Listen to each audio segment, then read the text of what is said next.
没想到我们雷泽古镇最近发生了数十，二位今晚可住在这青山酒馆？怕没时间陪王爷喝。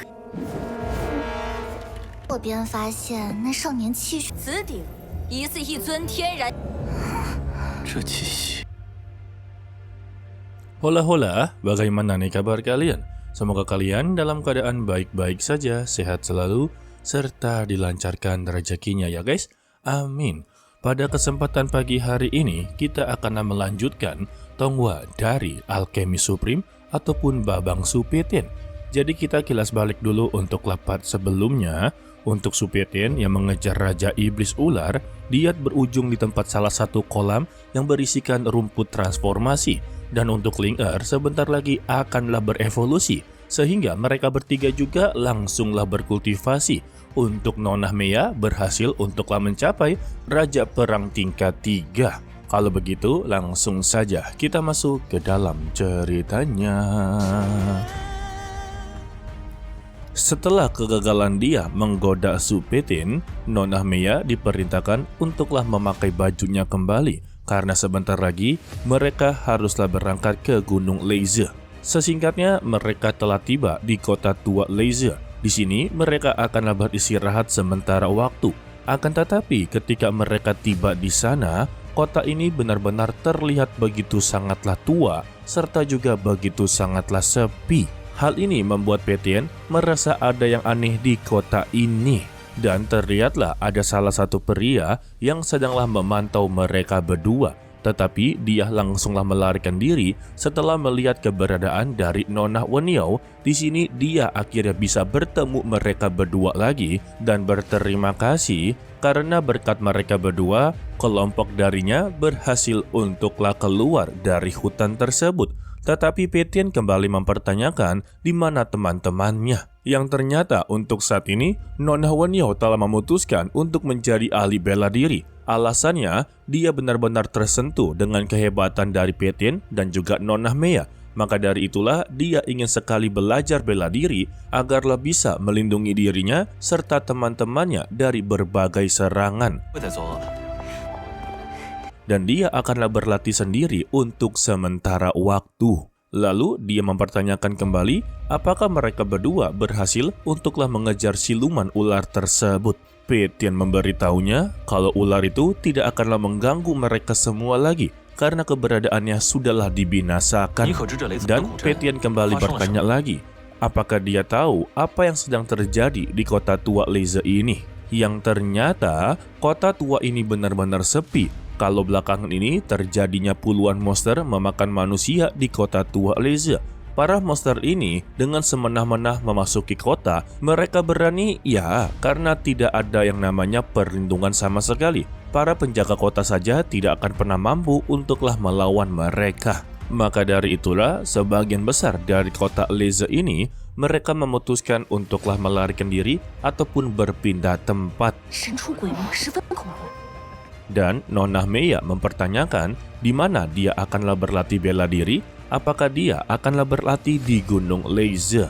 Lantas ya Nona Weniao langsung menyangkalnya kalau dia yang baru saja belajar bela diri tidaklah mungkin pergi ke Gunung Leze karena di dalam perjalanan tersebut itu sangatlah berbahaya. Di sana banyak sekali monster-monster yang memiliki tingkat tinggi. Bahkan saja untuk orang yang berada di ranah Raja Wu pasti akanlah mati. Jadi ya untuk orang seperti dia mana berani untuklah masuk ke dalamnya. Alasan dia datang pergi ke kota tua Leze itu hanya untuk menghadiri acara lelang yang akan diadakan esok hari. Mendengar itu ya Nona Mea serta Petien langsunglah tertarik.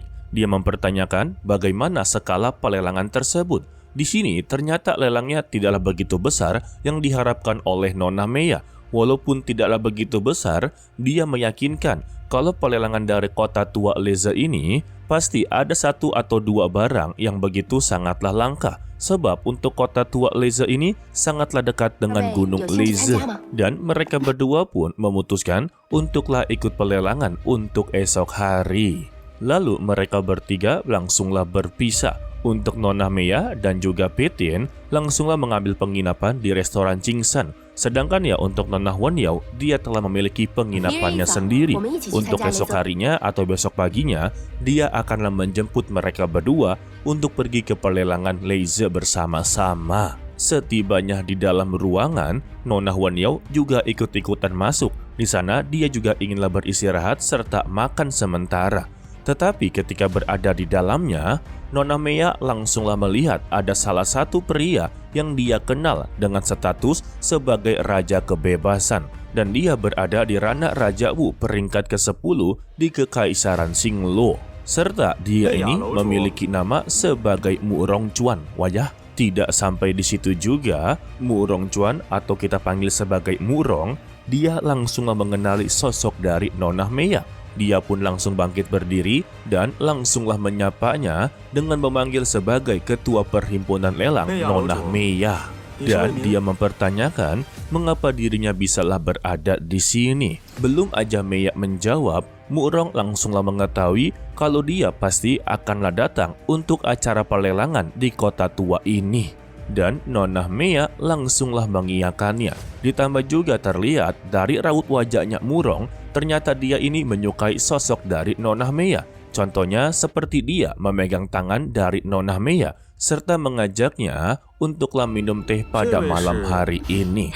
Lantas ya Nona Meya mencoba untuklah menolaknya dan langsunglah memeluk tangan dari Petian sembari beralasan kalau dia tidaklah bisa. Di sini dia haruslah melayani tuan mudanya untuk beristirahat. Padahal mah untuk Petian ya masa bodoh gitu. Tetapi juga terlihatlah wajah dari Petian sangatlah tidak suka dengan Murong. Bukan karena cemburu guys, melainkan dia ini tidaklah suka dengan pria yang suka bermain wanita. Dan di sini Petian hanyalah melihatnya dengan tatapan yang begitu tajam. Nona Meya meminta kepada Murong untuklah jangan salah paham. Di sini dia bukanlah tidak mau, tetapi dia tidak mempunyai waktu untuklah menemani dia dalam meminum teh pada malam hari. Lalu Murong langsunglah tertuju kepada Petian. Dia menyebutnya sebagai tuan muda dan dia mempertanyakan dari mana dia disebut sebagai tuan muda. Meya kembalilah memberitahunya kalau dia ini adalah tuan muda Su, yaitu Su Petian yang berasal dari keluarga Su. Ditambah Meya mengakui untuk saat ini dia telah melayani Su Petian sebagai tuannya. Mendengar itu, Murong benar-benar sangatlah cemburu besar. Bagaimana bisa kecantikan dari Nona Meya haruslah menjadi pelayan dari seorang tuan muda yang tidak diketahui asal-usulnya dari mana. Lalu untuk Su Petian pun langsunglah masuk ke dalam dan mengatakan hari sudah larut, lebih baik untuklah beristirahat. Sedangkan ya untuk tetua dari Murong, dia tampaklah begitu kesal dengan sikap dari Su Petian yang sama sekali tidaklah menyapa tuannya. Dan Murong juga terlihat akanlah membalas semua ini, namun dia masihlah menahan-nahannya. Dia pun langsunglah mengucapkan jika memang Nona Meya ada urusan, maka dia tidak akanlah mengganggunya lagi. Lalu pada malam harinya, ketika Su Petian sedanglah bersantai-santai, dia melihat ada siluman kucing yang sedanglah berada di dalam kota. Tanpa basa-basi, dia pun langsunglah mengejarnya. Namun di sini, Petian langsung kehilangan jejaknya, membuat dia sedikitlah ragu. Apakah yang dia kejar ini adalah manusia atau siluman? Alhasil, Petian pun langsunglah kembali ke kamarnya untuk beristirahat. Pada keesokan harinya, pelelangan kota tua Leize telah dimulai. Dan ada salah satu kelompok yang Mimin lupa namanya, namun dia ini pernah diperlihatkan, di mana dirinya ini pernah dipukul mundur oleh Petian. Dia tidak menyangka kalau ternyata dia berada di sini, maka ini adalah sebuah kesempatan yang begitu sangatlah bagus untuk mengakhiri hidupnya. Karena sebelumnya guys, dia ini dipukul mundur oleh Petian gara-gara dia mencoba untuklah mendekati Nona Meya. Dan seharusnya jika tidak ada Petian di sana, mungkin saja Nona Meya sudahlah menjadi miliknya. Lalu untuk siluman kucing tersebut ternyata berada di pihak tuan muda tersebut. Dan dia memberikan sebuah saran ataupun ide Jika dia memang menginginkan wanita ini, maka dia akanlah membantunya. Tetapi untuk pria tersebut, biarkanlah dia untuklah memangsanya. Dan keluarlah gadis cantik yang dimana dia ini sebagai panitia ataupun host dari pelelangan tersebut. Di sini dia langsunglah mengeluarkan barang lelang pertama. Dan keluarlah kuali alkimia. Untuk harga awalannya, yaitu 1000 batu spiritual tingkat rendah. Melihat kalau itu adalah kuali pil bawaan, Petian langsunglah tertarik. Karena ini juga akan membantu dia dalam alkemisnya. Sehingga Petian pun menjadi orang pertama untuklah menaruh harga 10.000 batu spiritual tingkat rendah. Untuk semua para peserta di sana menjadi begitu terkejut dan menganggap kalau Petian terlalu begitu bodoh mengeluarkan 10.000 batu spiritual tingkat rendah hanya untuk mendapati kuali pemurnian alkimia yang tingkatannya sama sekali tidaklah jelas. Ya, untuk mereka sih tidak bisa melihatnya ya, tetapi untuk seorang alkemis seperti Supetin sudah pasti bisa melihat tingkatannya semana tingginya guys. Dan pada akhirnya Petian langsunglah mendapatinya. Waduh, kagak ada yang berani dong. Dan sesingkatnya, sudah banyak dari beberapa mereka yang mendapati barang yang diinginkan. Contohnya seperti Nona Wenio juga mendapatinya. Lalu untuk pembawa acara di sana mempertanyakan kepada mereka semua,